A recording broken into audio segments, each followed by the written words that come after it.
Gracias, Marina, por la presentación. Y bueno, bienvenidos todos y todas a este seminario en el que os voy a hablar de la importancia de tener un diagrama de flujo para tener un ambiente de seguridad dentro del restaurante, ¿vale? O bueno, restaurante, cafeterías o hostelería en general, ¿vale? Bueno, en principio vamos a ver cuáles son los objetivos de la webinar. Los objetivos principales son elaborar un protocolo anti-COVID-19 en la restauración paso a paso, identificando los riesgos presentes en cada uno de los procesos. Establecer las medidas de prevención para minimizar el riesgo. Crear un diagrama de procesos visual para mejorar el sistema de trazabilidad, identificando posibles desviaciones. Bueno, estos son los contenidos. No me voy a parar aquí porque he diseñado un diagrama de flujo y aquí lo vamos a ver muchísimo mejor, ¿verdad? Si os fijáis aquí en la pantalla ahora, veis un círculo con dos flechas que apuntan hacia arriba. Este sería el principio del diagrama de flujo, que comienza con el control de la salud de los empleados, ¿vale? Tenéis que tener en cuenta que no podemos ver el problema desde un solo punto de vista, desde un solo enfoque, ¿no? Tenemos que verlo desde el punto de vista de la Ley de Prevención de Riesgos Laborales de noviembre de 1995 y tenemos que verlo también desde el punto de vista de la inocuidad alimentaria, ¿no?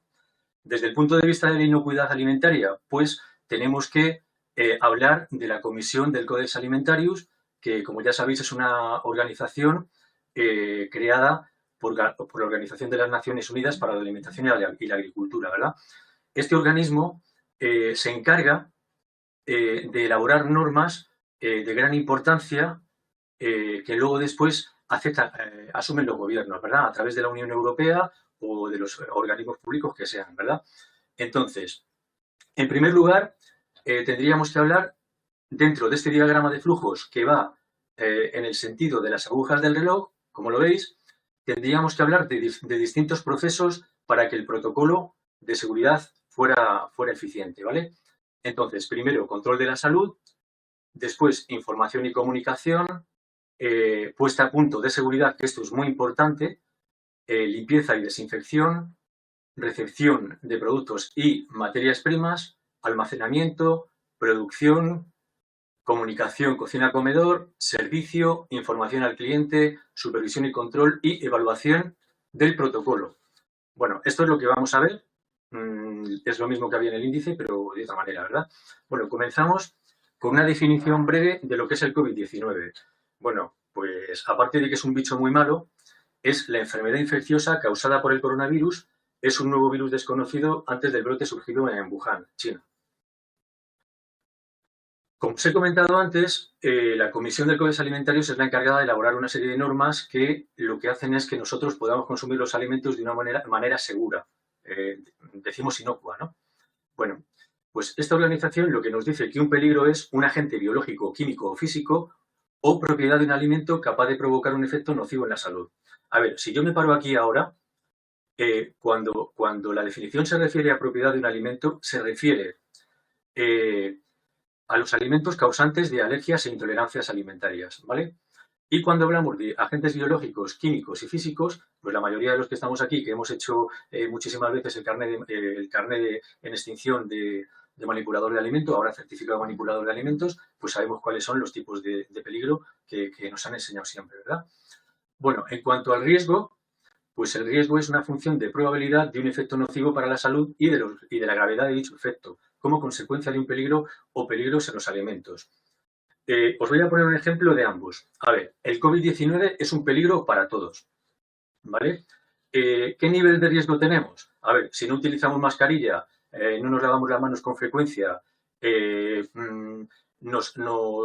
formamos parte de grandes grupos de personas, etcétera, pues tenemos un riesgo, una probabilidad de cogerlo alta. Pero si usamos mascarilla, nos lavamos las manos con frecuencia, utilizamos gel hidroalcohólico y mantenemos la distancia de seguridad, pues tendríamos un riesgo bajo, ¿de acuerdo? Bueno, y dentro de estos tres tipos de peligro que hemos hablado anteriormente, ¿en cuál encajaría el COVID-19? Pues sería un riesgo biológico, ¿vale? Es un microorganismo que daña al ser humano y se contagia a través del sistema respiratorio. Quiere decir, ¿cómo podemos contagiarnos o cómo podemos contagiar nosotros a una persona? Pues a partir de pequeñas gotículas expulsadas por la nariz, por la boca, al hablar, al toser o al estornudar, ¿no?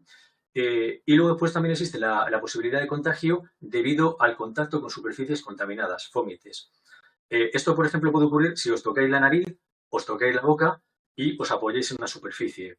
Si en estos restos que os habéis dejado en la mano hay cantidad suficiente de virus, llega una persona, toca y se toca la cara o la nariz, pues es muy probable que se pueda contagiar, ¿vale? Aparte de por vía aérea, que es la más frecuente, ¿de acuerdo?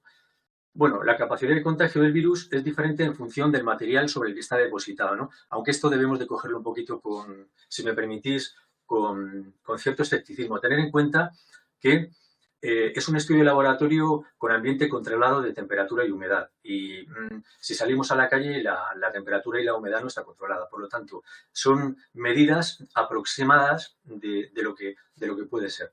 El acero inoxidable, por ejemplo, y plástico son 72 horas, el cobre 4 horas y el cartón 24 horas. Esto quiere decir que la duración del virus en esta superficie es de estas cantidades de tiempo que yo os comento ahora, ¿vale? Bueno, hemos hablado al principio del plan de APPC. APPC son unas siglas que significan análisis de puntos críticos de control, ¿vale? Entonces, lo que nos dice la ley es que todas las empresas alimentarias están obligadas a contar con un sistema de autocontrol para garantizar la inocuidad alimentaria. Como sabemos que el Codex Alimentarius pues, elabora normas de gran importancia en las que nosotros nos tenemos que basar y fundamentar nuestro trabajo si queremos dar alimentos seguros a nuestros clientes, pues lo que tenemos que hacer es elaborar un plan de autocontrol basado en este plan de APPC creado por la propia comisión, ¿vale? Bueno, el reglamento que nos dice que tenemos que realizar este plan de autocontrol es el reglamento de la Unión Europea 852/2004 relativo a la higiene de alimentos, ¿no? Bueno, existen unos principios básicos dentro del plan de autocontrol de APPC. El primero sería identificar el peligro que debe evitarse, eliminarse o minimizarse. El objeto de esta presentación es que identifiquemos los peligros que puede ocasionar el COVID-19, determinar los puntos críticos de control que hay dentro de cada uno de los procesos que realizamos, a saber, por ejemplo, recepción de materias primas, almacenamiento, producción, etcétera. Establecer los límites críticos quiere decirse, tenemos un problema con un punto crítico, aquí pasa algo, a ver, ¿cómo lo solucionamos? Pues lo solucionamos de tal manera. Pero, ¿cuál es el límite aceptable de ese riesgo al que estamos expuestos? ¿Vale? Pues tenemos que llevar ese riesgo al nivel mínimo, ¿vale? Al nivel mínimo para que no sea tan dañino. Bueno, establecer un sistema de vigilancia y control. Esto quiere decir que tenemos que estar supervisando continuamente y establecer las medidas correctoras ante las desviaciones. Quiere decir, si vemos que algo falla, no podemos prolongar ese fallo en el tiempo. Tenemos que actuar de inmediato corrigiéndolo porque si no va a ir a más, ¿vale? Verificar que el sistema de APPC funciona correctamente, lo tenemos que evaluar para ver si funciona correctamente y establecer un sistema documental y de registro. Quiere decirse, si todo esto que nosotros hacemos no lo documentamos, pues cae en saco roto. ¿Por qué? Pues porque ¿dónde vemos luego lo que hemos hecho bien y lo que hemos hecho mal? ¿Cómo podemos controlarlo? ¿Verdad? Bueno, existen unas medidas de protección generales para todos los procesos que vamos a ver ahora a continuación, ¿vale? Estas medidas de protección general serían utilizar mascarilla buconasal, lavarse las manos frecuentemente y obligatoriamente al ir al baño o al sacar la basura, mantener la distancia de seguridad, comunicar si se padece alguno de los síntomas, evitar tocarse la boca, nariz, ojos y el contacto físico con otras personas, no acceder al puesto de trabajo con objetos personales. Estas, aparentemente, son obvias, ¿no? Son bastante evidentes, pero ya veréis como cuando sigamos avanzando un poco con el tema, como hay algunas otras cosas que no son tan evidentes. Vamos a iniciar por el punto 1 que os he enseñado anteriormente en el diagrama, que es el control de salud de los trabajadores, ¿no? Bueno, los síntomas más frecuentes son fiebre, tos seca, cansancio. Esto no quiere decir que vayas al médico, te evalúe y diga, bueno, pues tienes fiebre porque tienes un catarro o lo que sea, ¿no? Pero bueno, es un indicador de que es posible de que lo tengas, ¿no? Luego existen otros síntomas que son menos frecuentes, dolores y molestias generales, congestión nasal, dolor de cabeza, eh, conjuntivitis, dolor de garganta, diarrea, pérdida del gusto o el olfato, erupciones cutáneas y algo muy raro que es el cambio de color en los dedos de la mano o los pies y que son síntomas muy leves, ¿vale? Bueno, nos enfrentamos a distintos tipos de riesgo, ¿vale? Y dependiendo de la exposición a la que nos encontremos, ¿vale? Por ejemplo, una exposición de riesgo es cuando existe un contacto estrecho con una persona contagiada o sospechosa de estarla. Este sería el riesgo mayor, ¿verdad? Una exposición de bajo riesgo sería cuando no tenemos contacto estrecho con casos confirmados o posibles. Y un supuesto de baja probabilidad de exposición pues sería cuando no existe atención directa al público o se presta a más de 1,5 metros y existen medidas de protección colectivas como mamparas de cristal. Imaginaros, si utilizáis mascarilla, si utilizáis guantes, os laváis las manos frecuentemente, mantener la distancia de seguridad, pues estáis ante un riesgo de baja probabilidad de exposición, ¿vale? Bueno, el procedimiento de actuación para los servicios de prevención de riesgos laborales, según el Ministerio de Sanidad, en un documento elaborado el 14 de julio de 2020, nos dice lo siguiente. Corresponde a las empresas evaluar el riesgo de exposición de los trabajadores y seguir las recomendaciones del servicio de prevención. El personal sanitario de los servicios de prevención participará en la Red Nacional de Vigilancia Epidemiológica para el control y seguimiento de los casos y de los contactos del entorno laboral. Bueno, si os acordáis, os he dicho antes que dentro del plan de autocontrol del APPC tenemos que documentarlo todo. Pues un poco esto está en esa línea, quiere decirse, si documentamos los casos que existen en el ámbito laboral, pues existe un registro y un control de los casos, de los contagios, etcétera, ¿verdad? Bueno, algunas de las medidas que debemos tomar en cuanto al tema del control de la salud del personal, en cuanto al protocolo del que estamos hablando hoy aquí, son los siguientes. Todo el personal será informado de los síntomas para que sea capaz de identificarlos. Si no sabemos los síntomas que son compatibles con tener esta enfermedad, pues entonces no los comunicaríamos, ¿entendéis? Se proporcionará un número de teléfono para que quienes padezcan alguno de los síntomas lo comuniquen. Es muy importante la comunicación en todos los ámbitos, ¿vale? La comunicación en este caso entre la posible persona afectada y una persona responsable de derivarla al servicio de salud o darle las instrucciones adecuadas, pues es muy importante, ¿vale? La persona que padezca alguno de los síntomas no acudirá al trabajo hasta que su estado no sea valorado por un médico. Si un miembro del personal sospecha que ha estado en contacto con alguien que lo padece, deberá comunicarlo. Bueno, información y comunicación. Punto 2, dentro de nuestro diagrama de flujo que hemos elaborado para este protocolo, ¿no? Pues lo primero es reunirnos con todos los miembros del equipo para informarles que hemos desarrollado un protocolo de actuación para minimizar el riesgo de contagio. Esto, además de generar, de ser bueno y de ser positivo, genera un ambiente de seguridad también en la plantilla y es positivo para el negocio. Elaboración de un manual de protocolo en el que se incorporarán los posibles riesgos teniendo en cuenta las características del establecimiento, ¿no? ¿Qué tipo de información escrita vamos a proporcionar? Pues la información escrita la haremos a través de cartelería informativa sobre medidas de protección individual y colectivas, ¿no? Debemos poner esta información, mirar en cartelería, tenemos que comunicarla personalmente a los clientes, tenemos que también, si podemos hacerla por correo electrónico, ya sabéis, respetando siempre la ley orgánica de protección de datos de carácter personal y también presencialmente, ¿vale? Y telefónicamente.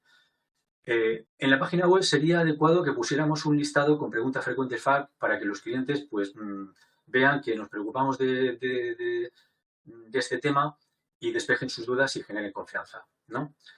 Carteles informando a los clientes sobre las medidas de prevención tomadas en los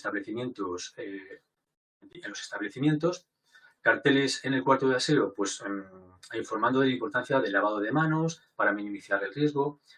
y carteles informativos sobre que el establecimiento dispone de puntos para usar el gel hidroalcohólico, ¿vale? Y los puntos donde se encuentran ubicados, ¿no?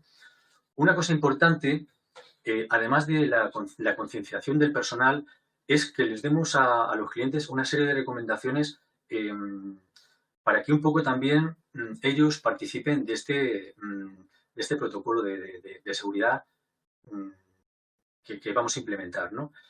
Uno de los puntos sería respetar las medidas de prevención del establecimiento. Utilizar siempre que se pueda el camino más corto para desplazarse por el local, respetando la distancia de seguridad y evitando las concentraciones. Evitar visitar el establecimiento en caso de presentar síntomas respiratorios o cualquier otro tipo de síntoma compatible con la enfermedad. Realizar la reserva antes de visitar el establecimiento, recomendar como método de pago la tarjeta de crédito y, desde luego, el personal de sala tiene que estar formado para proporcionar la información necesaria por vía telemática, presencial o a través del teléfono, ¿vale? Una de las cosas, de las tareas que tenemos que hacer una vez que empecemos a realizar el protocolo es que debemos someterlo a la consulta y a la participación del Comité de Seguridad y Salud Laborales si existe un comité de empresa dentro de la empresa o a los delegados y delegadas sindicales si los hubiera. En caso de que no existan delegados sindicales porque la empresa tiene menos de 6 trabajadores, pues se lo comunicaríamos directamente a los trabajadores. Tened en cuenta que esto aparece reflejado en la Ley de Prevención de Riesgos Laborales en el artículo 18 y en el artículo 34, os lo he puesto abajo en la presentación, cuando podéis verlo lo veis, ¿vale? Bueno, el punto 3, dentro de este diagrama que yo os he marcado al principio de la presentación, es puesta a punto de seguridad para la minimización de riesgos. Bueno, antes de abrir, disculpad. Antes de abrir el establecimiento para prestar el servicio, debemos crear un punto de espera para la recepción de los clientes en la entrada del establecimiento, porque se evitan situaciones de descontrol. Yo, por experiencia profesional, esto lo he visto muchas veces. Cuando una persona que es nerviosa, que está acostumbrada a conseguir las cosas de manera rápida, y llega a un sitio y no hay una persona que le dice, que le explique, no, párese un momentito aquí, que en cuanto pueda la sentamos en una mesa, ¿de acuerdo? Esto puede crear situaciones de descontrol, ¿vale? Entonces, es muy importante que la persona que esté en este punto de control sepa muy bien manejar la comunicación con el cliente y sepa muy bien qué tipo de información tiene que dar a las personas, ¿vale? Eso genera mucha confianza. Ventilar el establecimiento cuando se proceda a su apertura y durante el servicio. Situar las mesas a una distancia segura, dejando el espacio suficiente para que los clientes no entren en contacto físico cuando tengan que levantarse. Distribuir envases con gel hidroalcohólico en las zonas de paso. Situar, fijaros en este punto, si tenemos mamparas separadoras, las tenemos que colocar en los lugares donde nosotros creamos que existe un riesgo mayor, ¿vale?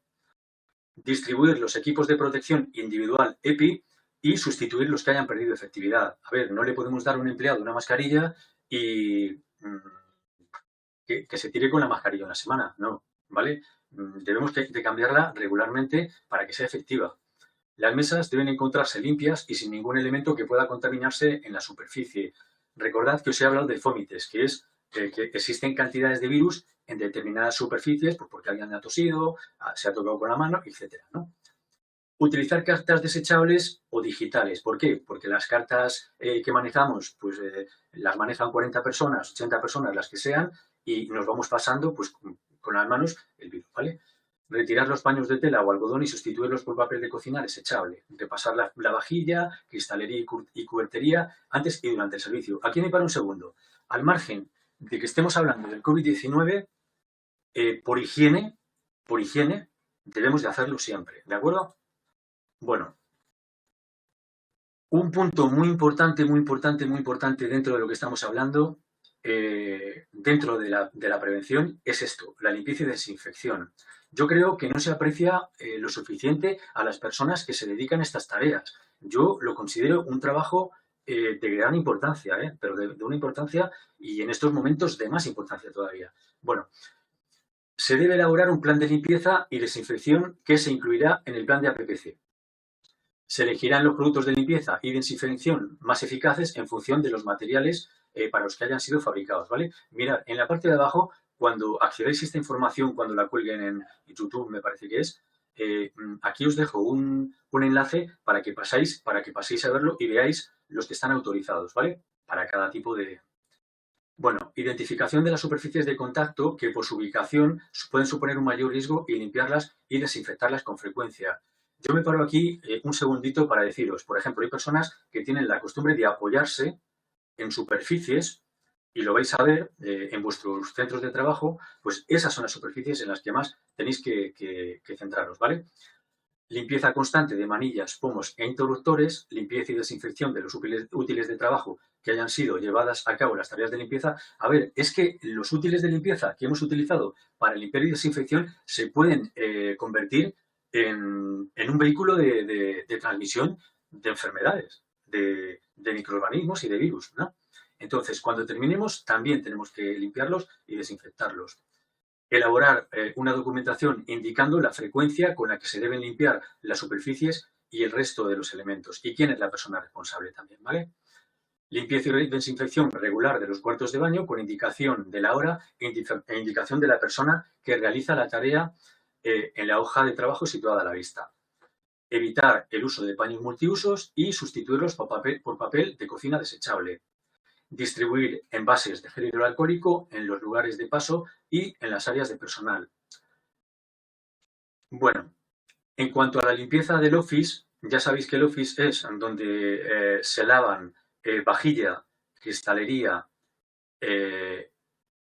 y cubertería, y el plunge es el lugar donde se suelen lavar la batería de cocina, las ollas, cacerolas, etcétera, ¿verdad? Bueno, ¿qué debemos hacer? Dejar que la vajilla, cubertería, cristalería, la batería de cocina y el resto de utensilios de cocina, una vez limpios y aclarados, escurran el agua para que se sequen de manera natural. Repasarlos luego con papel de cocina desechable, limpiar y desinfectar las estanterías y todo el mobiliario de cocina. Se deben limpiar y desinfectar los fregaderos y grifería regularmente. Esto no lo he visto yo muy habitualmente, pero se debe de hacer, ¿eh? Hay que hacerlo, y más ahora. En lavavajillas se limpiará interior y exteriormente cada vez que finalice un turno. Se establecerá un plan de limpieza y desinfección de los cuartos fríos con una periodicidad semanal que incluya piso, paredes, puertas, techo y drenaje. En cuanto a otros utensilios de cocina, ya sabéis que una cocina está llena de archiperres, o sea, ¿qué os voy a decir? Las tablas de cortar se deben limpiar y desinfectar cada vez que se usen. Limpiar y desinfectar los soportes para cuchillos, se desmontarán, limpiarán y desinfectarán por piezas, utensilios de cocina como exprimidores, batidoras, freidoras, etc. Todos los utensilios de limpieza se lavarán y desinfectarán como mínimo una vez cada servicio, desayuno, aperitivo, lunch, cocina, merienda y cena. Es más, yo recomendaría que cada vez que se cambia de servicio, que damos un desayuno y vamos a dar el aperitivo, se volviera de nuevo a cambiar el agua del limpiaplatos, de lavavajillas. Bueno, ¿y qué pasa con la gestión de residuos? Porque esto había muchas personas que tenían dudas, ¿no? Por ejemplo, ha habido algún amigo, algún vecino que me ha preguntado porque no sabía dónde tenía que tirar las mascarillas, ¿verdad? Aunque hay algunas personas que las tiran en las papeleras y eso no, ¿eh? Bueno, los residuos se mantendrán en un área diferenciada y separada del área de producción.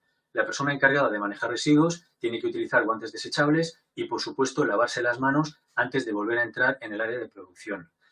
Las mascarillas, guantes y todos los elementos que consideramos contaminantes, pues los debemos de introducir dentro de un cubo con tapa, dentro de una bolsa de plástico, dentro de un cubo con una tapa y cuando vayamos a eliminar los residuos, meter esa bolsa dentro de otra bolsa y depositarla en el contenedor de residuos de fracción de restos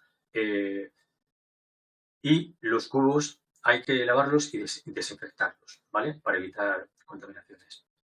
Los residuos normales, pues igual, de la manera con la que la solemos hacer habitualmente.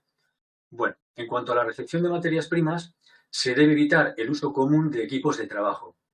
Evitar conversar con otras personas sin mantener la distancia de seguridad. Esto, bueno, ya sabemos que en todos los centros de trabajo pues hay personas que tienen una afinidad con algunas personas y tienen una cercanía Esto supone un peligro, ¿vale? Tenemos que saber mantener la distancia de seguridad. Por mucho por muy bien que nos caiga una persona o mucho que nos apetezca esa cercanía, ¿vale? Evitar la aglomeración de proveedores en horas punta de entrega de pedidos. Esto lo he vivido yo personalmente. Hay horas que se acumulan los proveedores, por el motivo que sea, ¿vale? Entonces, te puedes encontrar con que viene el proveedor de frutería, viene el proveedor de carne, viene el proveedor de pescado y se acumulan. Hay que informarles de que se les va a atender de uno en uno, de que mantengan las normas de protocolo de seguridad de la casa y de que no accedan a las áreas de producción. Muy importante, ¿vale? Esto, que no accedan los proveedores a las áreas de producción. Evitar fumar en presencia de otras personas o compartir el mismo cigarro. Esto es una obviedad, pero yo he visto personas que lo hacen. Lavarse las personas con agua y jabón dentro de manejar las mercancías. Y esto serían las recomendaciones más adecuadas para el tema de recepción. ¿Qué pasa con el almacenamiento? Bueno, el almacenamiento también tiene sus riesgos, ¿vale? Por ejemplo, debemos desechar el embalaje exterior que no sea necesario conservar, cuidando de no eliminar el etiquetado. Ya sabéis, lo conocéis todos, me imagino, el famoso reglamento 1169/2011 de la Unión Europea, en la que nos dicen que hay algunos alimentos en los que debemos informar de los alérgenos que contienen.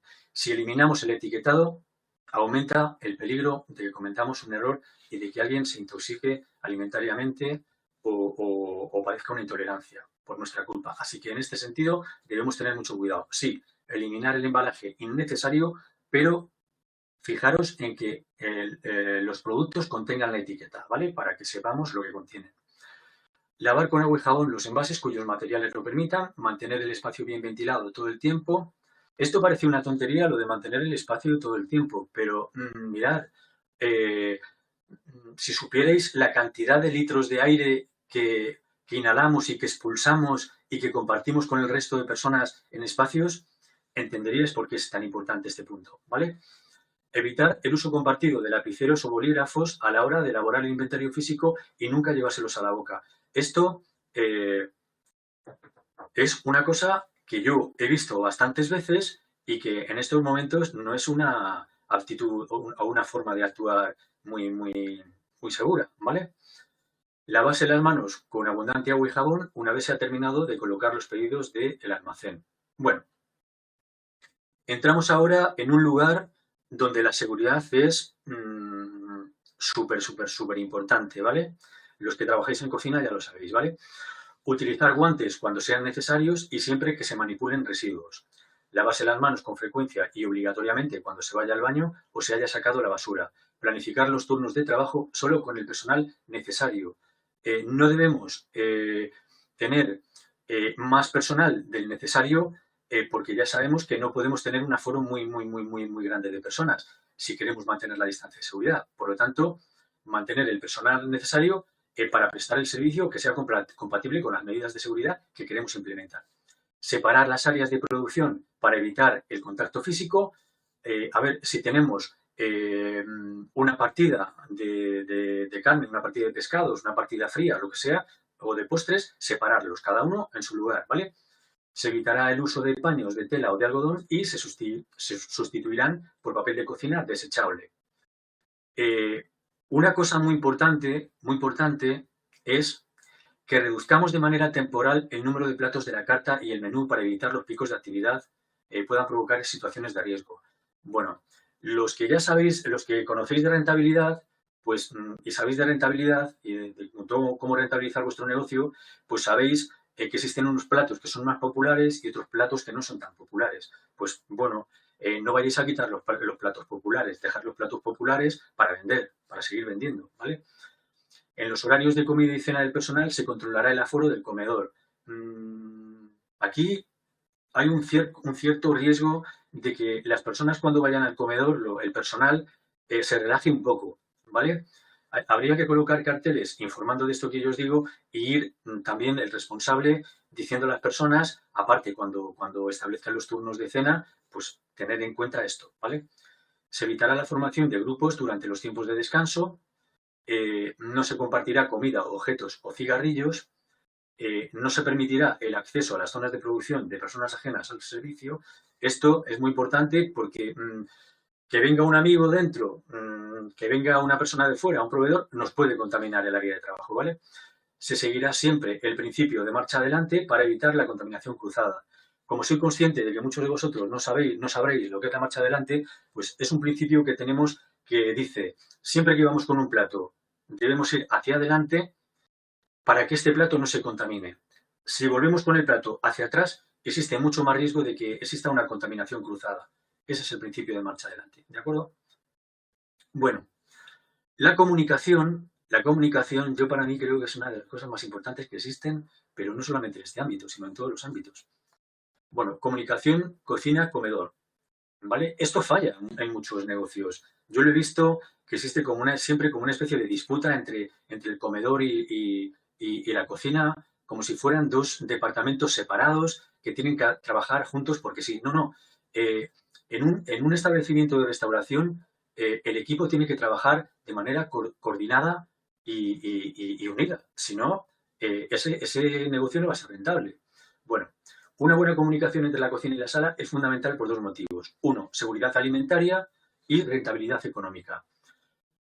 Fijaros en esto porque esto es bastante importante. Yo lo considero bastante importante porque yo esto lo he vivido en carnes propias y sé muy bien de lo que hablo. Cuando se realiza un pedido a la cocina y se ha cometido un error en la comanda, se puede romper el principio de marcha adelante, que evita la contaminación cruzada de los alimentos al entrar en contacto con otros alimentos o objetos. Esto es lo que os comentaba anteriormente, ¿no? Se recomienda que los platos que sean devueltos no pasen por el área de producción, es decir, por la cocina, y sean llevados directamente al office para que sean eliminados junto con los desechos. Los errores que cometemos aumentan el riesgo y las mermas, por lo que se reduce la rentabilidad del negocio, ¿vale? Entonces, esto quiere decir que tenemos que estar muy atentos a la seguridad, pero también a no cometer errores, ¿vale? Bueno, servicio. Bueno, el servicio, yo cuando trabajaba en este sector me encantaba, vamos, lo pasaba fenomenal con el trato al cliente, ¿vale? Ahora disfruto con el contacto con vosotros, con mis alumnos y con las personas en general, ¿no? Bueno, en primer lugar tendríamos que comprobar que se mantiene la distancia de seguridad entre mesas ocupadas. Yo el otro día estuve comiendo en un restaurante y se levantó un señor porque iba a ir al baño y me dio un porrazo con la silla. Y bueno, el señor me pidió disculpas y todo esto. Claro, no tiene ninguna culpa. Mal por parte del restaurante donde estuvo, que tenía que haber colocado con más distancia las mesas, ¿vale? Comprobar que la mesa está limpia y totalmente vacía de objetos. Cuanto menos cosas haya cuanto menos cosas haya en la mesa para que los clientes las toquen, mejor, ¿vale? Porque puede ser un vehículo de transmisión, ¿vale? Invitar a los clientes a que usen la carta digital y facilitarles una desechable. Tomar nota del pedido asegurándose de que se ha cogido correctamente, por lo que os comentaba anteriormente. Montar la mesa únicamente con los elementos que sean necesarios. Usar manteles desechables o sustituir los cubremanteles en cada ocasión. Esto, hace un tiempo, en un restaurante al que yo fui, me pusieron de comer en un mantel que no habían cambiado de papel. Es imprescindible, no solamente por seguridad, es por higiene, ¿vale? Bueno, toma de contacto con el cliente, servicio y desbarasamiento. Utilizar un plato trinchero con una servilleta doblada encima, muletilla, para transportar los cubiertos y las copas hasta la mesa. No hay nada más antihigiénico que un camarero, un jefe de rango, un auxiliar, lo que sea, que viene a la mesa con el cuchillo, con el tenedor en la mano, ¿no? Debemos ser conscientes de que cuanto menos cosas toquemos con las manos, mejor, ¿vale? Entonces, evitar esto. Para eso, lo mejor es utilizar un plato trinchero, se coloca una servilleta encima y los cubiertos y las copas, pues las transportamos directamente con esa muletilla, ¿vale?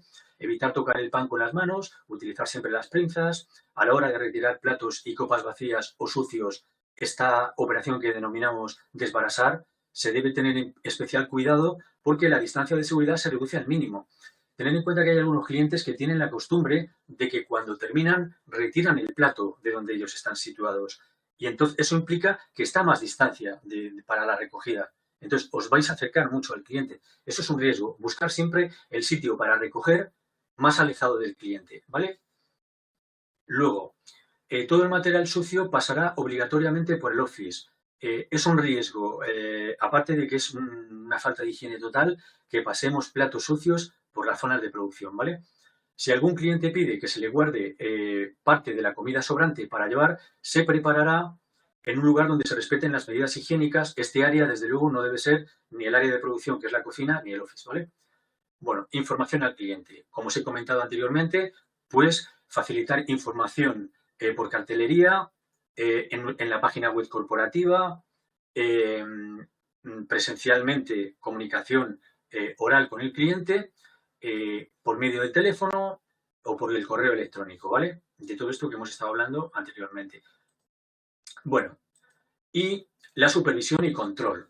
Bueno, en la pantalla podéis ver un diagrama de Ishikawa o también denominado espina de pescado, ¿vale? Por la forma que tiene.